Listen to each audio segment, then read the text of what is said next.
Okay, our last shape that we are going to find the surface area and volume of is a sphere. So here I have my ball. And the only measurement I need for my ball is my radius.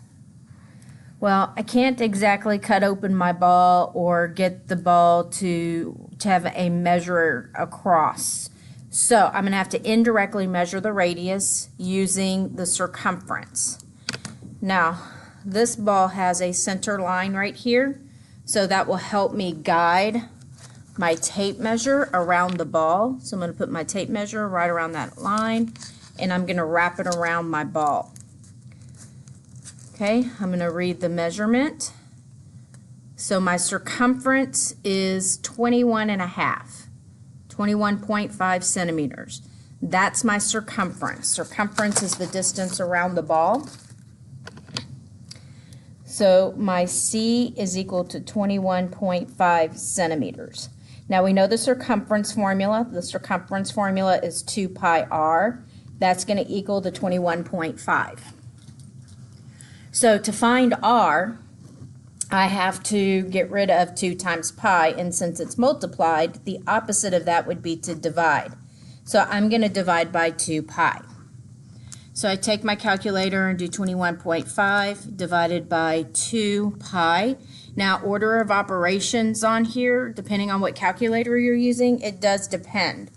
Most of the time, you are going to have to put these in parentheses for it to divide out correctly.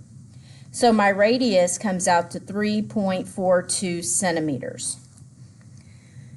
Now, I can find my surface area and volume. My surface area is going to be 4 pi r squared. That's the surface area formula.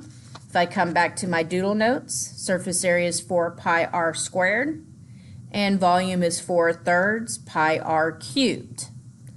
Okay, so those are my formulas. Those are on your doodle notes. So I have 4 pi r squared for surface area, and I'm going to substitute in that 3.42 squared.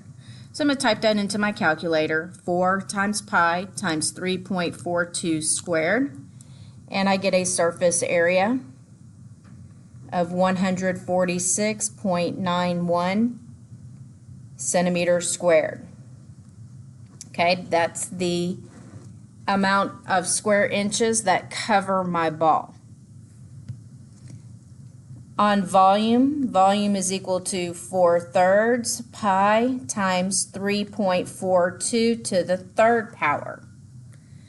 Okay, so I'm going to type that into my calculator, and my volume comes out to 167.47, and that's going to be centimeters cubed. And that means I could fit about 167.47 centimeter cubes inside this ball. That's the capacity it has. Now, this was a physical ball that I brought to measure. I do have some websites that have the diameters of some balls. So remember, the diameter is equal to 2 of the radii, so I don't need the circumference to calculate the radius. If you're given the diameter, then the radius is going to equal half the diameter, so you won't need to calculate circumference. You'll just need to take the diameter and half it to get your radius.